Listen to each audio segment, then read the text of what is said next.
Hi guys, it's Laura. So today I just wanted to do a hopefully quick update video because I owe you this, and I'm doing the update video because there's been a lot that's going on in my personal world with ostomy stuff and also just in the ostomy world in general. So first I want to start off with what I'm sure a lot of you have heard of, which is in the ostomy world, and it's the Cincinnati Police Department. This happened a while ago, but I really didn't talk about it at all, just because so many people talked about it so eloquently. I didn't think that I would be able to do as good of a job as they do, because when I get angry, I'm not as eloquent as I would like. So I'll just do a really quick summary. If some people haven't heard. So the Cincinnati Police Department is using that idea of like getting an ostomy because you get shot or something like that as a deterrent for youth to stay out of dangerous situations and not be part of violent, organizations and stuff like that. So, and I think it's great that they're trying to keep kids away from being violent, but at the same time they're using ostomies like, well, if you get shot, you may have to have an ostomy and no girl is going to want to date you because that's gross. And so they're kind of appealing to like the vain side of younger adults and kids. So it's just like, I get what you're trying to do, but that's just very offensive to us, of course. And unfortunately, that stuff can happen sometimes, and we just have to like kind of let it roll off and not hurt our feelings. But they have gotten a lot of negative feedback from being like that. So, there's this whole like ostomy is not a tragedy kind of thing. So, and then I'm not sure if Ostomy did this as a reaction or not, but they did like a hashtag right to remain sexy, which I think is awesome. So they did like a picture contest of people being sexy with their ostomies. So that was very cool. So that's what's happening in the ostomy world. So now on to like my Ostomystory life and experience. So first of all, I want to start off with saying that I had my meetup on August 10th and 5 people came. So that was good. It was about the turnout that I expected. I had a couple of friends who actually were in the hospital at that time, so they could not attend. But it was so nice meeting you guys. I am so happy that you came out, and I'll probably I know we talked about maybe another meetup.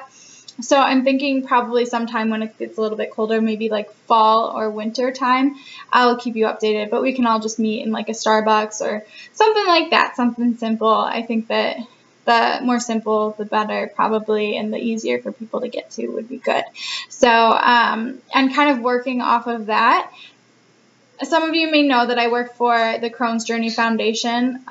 Their website is thecrohnsjourneyfoundation.org, and so I've been asked to start a support group in my area through that organization. So that's really cool, and it's a great opportunity.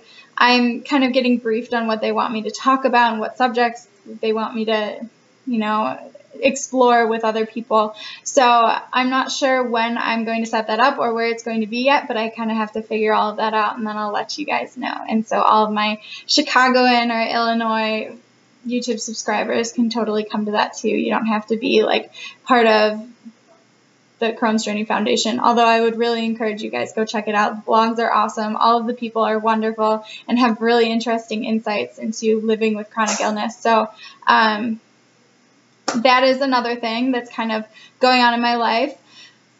Also, I just wanted to really quick shout out to Sarah, who is the founder of the Crohn's Journey Foundation. I got to meet her when I was out in LA, and she is amazing, guys. Like, seriously, the sweetest thing. My favorite thing that she says is sending love to your belly, and I think that's so cute and like awesome. So she's kind of in charge of this movement of like loving your insides, even though they're, what's making you sick, just to self-love and love in your insides. So I love it, and it was so nice meeting her. I swear I felt like I've known her for like 10 years. So, and then also I had another subscriber come and couch surf with me. He's from England. Thank you, Aaron, for letting me get to know you. It was awesome. I just have loved getting to know all of my subscribers that I've been lucky enough to meet in person or even over the internet. So on to the next thing. So I also wanted to see if you guys were interested in like a Twitter account. I've been kind of avoiding Twitter because I have like such an addictive personality when it comes to social media that I thought it would kind of get in the way, but I think that it's a really great idea to start one and have you guys like ask me questions or tell me stories or tweet at me or me tweet at you. I'm thinking that it won't just be an Ostomystory Twitter, but like a Laura account, so that I can do like, you know, my life and then also ostomy stuff. So it'll just like integrate the two. Excuse me. So what do you guys think of that? Please post below if you are interested or not interested in me starting a Twitter so I'm easier to get a hold of. And just so we can kind of have more interaction and back and forth and like question and answer type thing. I think it's really important to just have a support network and have answers readily available for you. So, and then kind of going along with that, I have a lot of like similar things going on right now, but I was wondering if you guys, and maybe I'm totally like vain for thinking that you're interested in my like regular life, but I really love vlogging and I really love like getting ideas out on the internet where anyone can see them. So I was thinking about starting like a personal YouTube account where I can do, you know, tags and makeup and talk about life and the meaning of it and like whatever else. I don't know yet. But are you guys interested in that, or am I like totally vain? You can post that below too. I promise I won't get offended. So that is another thing. And the last thing I wanted to touch on was being flown out to LA. I don't know if all of you have known or not. I haven't really talked about it, but I was really apprehensive. Tosh.0, the Comedy Central show, found my How to Change Your Ostomy Bag, why can't I think, video.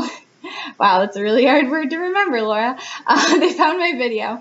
And they flew me out to LA and they did a couple skits. It wasn't a web redemption. It was actually called a celebrity profile. So, which is so weird because I'm like very humbled even to like meet his producers and like the writers and Tosh and everyone. And they were actually amazing. Like I was very apprehensive going into it because I'm like, they're going to make fun of me and blah, blah, blah. But it turned out to be, they were all very interested in my life and they asked a lot of really educated questions. And of course there were poop jokes here and there, but I mean, I expected that. So I hope I don't offend you guys and like you think I like sold out or anything, but really everything that I do in the ostomy community is because I want awareness, because I've talked about this briefly, but I believe that awareness is the push to find a cure. I mean, people, if they're aware of something, will be more likely to donate, more likely to spread the awareness, to create events, to raise money, and that money in turn goes to research to find new medications or a cure. And unfortunately, IBD and ostomies and even, you know, like colon cancer and polyps and all of that, they're not as well known because it's a little bit more of a socially unacceptable thing to talk about, although I talk to everyone I can about it. So really me going on Tosh, one, it was fun and I wanted to show like a lighter side of it all, meaning like, you know, yeah, our life is really difficult sometimes, but we're normal people kind of thing. And then also just for the awareness because it's played nationwide and I thought that might be good. So really, I hope I did the ostomy community proud. I think that I did a good job, but I will let you guys know when I know when it airs. The producer is going to email me because they're not sure exactly when they'll air it yet. So that's pretty much an update on my life. Sorry, I talked like really fast for 9 minutes. I hope you guys tuned in because I feel like some of it's important. I just want to kind of communicate and see what you guys feel about Twitter and about Tosh and about Cincinnati Police Department and whatever. And also just to thank you guys for being a part of my life. I can't even tell you how life-changing this has really been to me because I feel like I am learning so much from every person that I talk to. They all have, you know, you guys all have such interesting stories and really good insight into pain and life and just everything, really. And I'm just really honored and humbled to have you guys in my life. And I hope that I can meet like every single one of you because I really, from the bottom of my heart, like really appreciate, you know, just all of the communication that we've had, and I feel like this is kind of a community sometimes, and I really like that, and I want more of that, and I just want to support all of you. So enough rambling, enough gushy stuff. I hope you guys are feeling well, and are happy, healthy, and I'll talk to you soon. I promise I'm going to be doing some more videos, like some ostomy outfit of the days and like more question answer type stuff and just like talking and doing whatever I do. So I will talk to you very soon. Bye.